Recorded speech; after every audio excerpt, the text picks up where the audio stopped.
भूमि अधिग्रहण और संपत्ति आवंटन में गंभीर अनियमितताएं, पारदर्शिता की कमी, अधिकारियों द्वारा की गई सैकड़ों धांधलियां, भूमि अधिग्रहण में किसानों के अधिकारों की अनदेखी, अर्जेंसी क्लॉज का अनुचित इस्तेमाल और हजारों करोड़ का नुकसान। जी हां, यह सच्चाई है ग्रेटर नोएडा विकास प्राधिकरण की, जिसके 12 साल के कार्यकलापों का कच्चा चिट्ठा controller and auditor general of India यानी सीएजी ने अपनी रिपोर्ट में खोल दिया है। जी हां, सीएजी की रिपोर्ट आ गई है और इस रिपोर्ट में ऐसे ऐसे खुलासे किए गए हैं कि अगर मैं बोलना शुरू करूं तो शायद एक हफ्ते तक ये वीडियो चलता रहेगा। लेकिन सबसे पहले बात ग्रेटर नोएडा प्राधिकरण की, जो दिल्ली से सटे ग्रेटर नोएडा में इंडस्ट्रियल डेवलपमेंट के लिए बनाई गई थी। लेकिन अगर कैट की रिपोर्ट के आंकड़ों में जाएं तो पता चलेगा कि हजारों करोड़ रुपए ग्रेटर नोएडा अथॉरिटी ने केवल इस वजह से गवा दिए क्योंकि वो समय से आवंटियों से वसूली नहीं कर पाई और अधिकारियों की मनमानी की वजह से आवंटियों की चांदी हुई। सीएजी की रिपोर्ट में खुलासा किया गया है कि जहां अतिरिक्त मुआवजे का अनावश्यक भुगतान किया गया, वहीं ऊंची दरों पर भूमि क्रय की गई, जिससे 527 करोड़ से भी ज्यादा रुपए की हानि हुई। इसके साथ ही सेल प्राइस निर्धारण में अनियमितताओं और एफएआर यानी फ्लोर एरिया रेशो और जीसी यानी ग्राउंड कवरेज को ध्यान में न रखने से 6,411 करोड़ से ज्यादा की हानि हुई। और तो और 5,137 करोड़ रुपए आवंटियों से वसूले ही नहीं गए। आवंटियों से 20 करोड़ रुपए का अतिरिक्त मुआवजा ना वसूलने से भी आर्थिक क्षति ग्रेटर नोएडा विकास प्राधिकरण को पहुंची।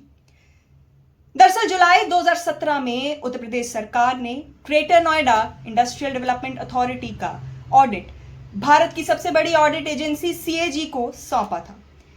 इस ऑडिट का मुख्य उद्देश्य भूमि अधिग्रहण और संपत्ति आवंटन से जुड़ी नीतियों और प्रक्रियाओं की प्रभावशीलता और पारदर्शिता का आकलन करना था। यह ऑडिट दिसंबर 2018 से नवंबर 2019 तक किया गया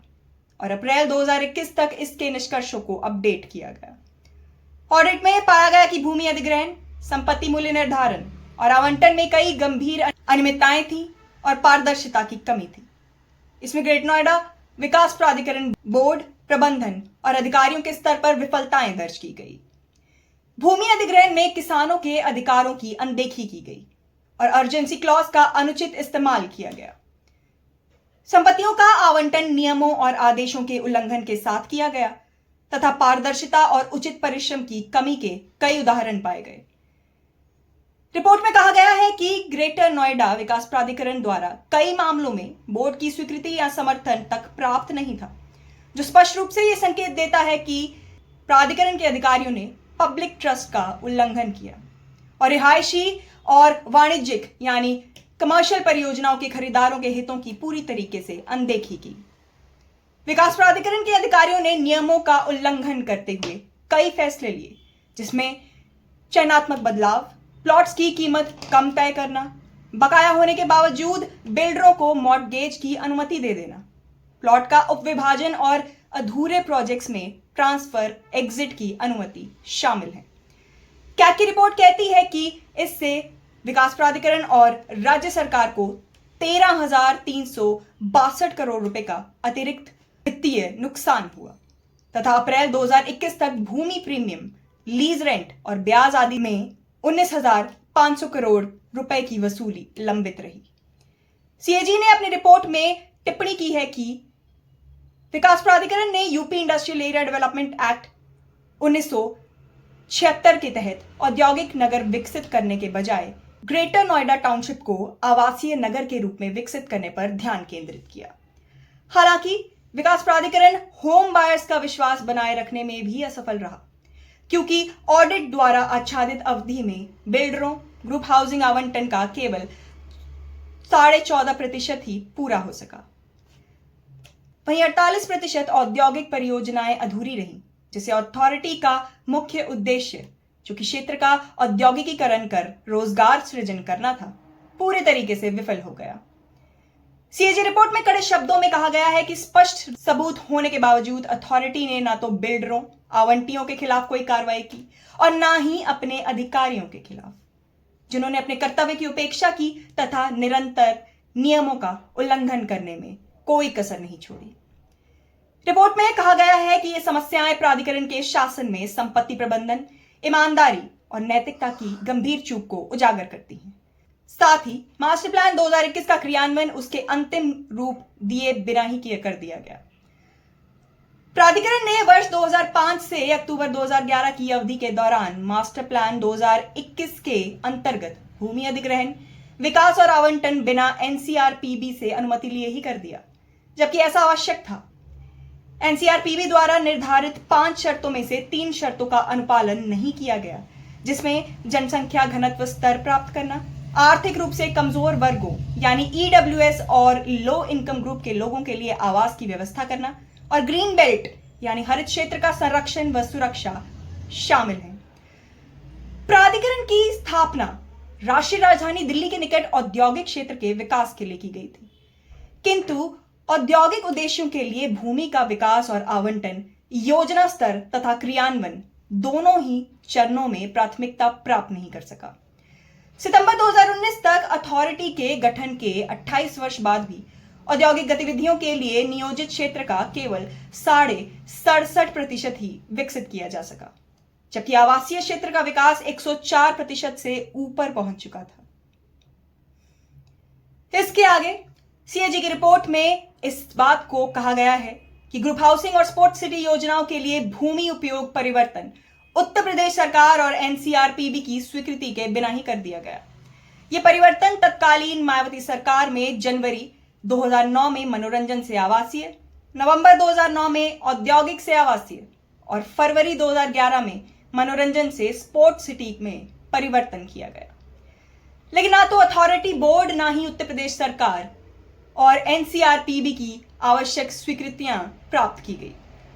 इसके आगे ऑडिट में पाया गया कि अप्रैल 2005 से जनवरी 2011 की अवधि यानी मुलायम सिंह और मायावती सरकारों के दौरान विकास प्राधिकरण द्वारा भूमि अधिग्रहण एक्ट 1994 के अंतर्गत परीक्षण हेतु चुने गए सभी 38 मामलों में अर्जेंसी क्लॉज का उपयोग किया गया, जिसे जिलाधिकारी को भूमि अधिग्रहण के प्रस्ताव पर आपत्तियां सुनने के संबंध में भूमि स्वामियों के अधिकारों को समाप्त करने और भूमि को प्राधिकरण के लिए अधिग्रहित करने का अधिकार मिल जाता है। इसके साथ ही ऑडिट में यह भी पाया गया कि प्राधिकरण ने अर्जेंसी क्लॉज का इस्तेमाल करने के लिए सब प्रकरणों में एक ही तरीके का घिसा पिटा औचित्य पेश किया, इसमें औद्योगिक विकास हेतु भूमि की आवश्यकता का हवाला दिया गया। रिपोर्ट में आगे कहा गया है कि एक और जहां इन कार्यों के लिए भूमि अधिग्रहण में अथॉरिटी अर्जेंसी यानी आपातकालीन स्थिति का दावा कर रही थी, वहीं इन कार्यों के क्रियान्वयन में अत्यधिक प्रशासनिक विलंब देखा गया, जो कि कई जगह पर 6 वर्षों से भी अधिक था। इसके आगे सीएजी की रिपोर्ट में कहा गया है कि प्राधिकरण के कार्यों से बार बार संशोधन और अधिग्रहण प्रस्ताव सामने आए, जिसका परिणाम यह हुआ कि भूमि अधिग्रहण मामलों में प्राधिकरण को अतिरिक्त नुकसान झेलना पड़ा। वहीं प्रत्यक्ष खरीद के मामलों में अतिरिक्त मुआवजे का अनावश्यक भुगतान और ऊंचे दरों पर भूमि को अधिग्रहित किया गया, जिसे कुल 527 करोड़ रुपए की अतिरिक्त देनदारी हुई। रिपोर्ट में आगे कहा गया है कि सेल प्राइस निर्धारण का आधार भी असंगत पाया गया। इसके आगे सीएजी ने यह भी कहा कि भवन विनियमों से अधिक फ्लोर एरिया रेशो यानी एफएआर और ग्राउंड कवरेज यानी जीसी की अनुमति दी गई, जिससे आवंटियों को अनुचित लाभ प्राप्त हुआ और अथॉरिटी के स्वयं के हित की उपेक्षा हुई। इस प्रकार सेल प्राइस निर्धारण में अनिवार्य मदों को समान रूप से शामिल न करने और एफएआर तथा जीसी को ध्यान में न रखने के संयुक्त प्रभाव से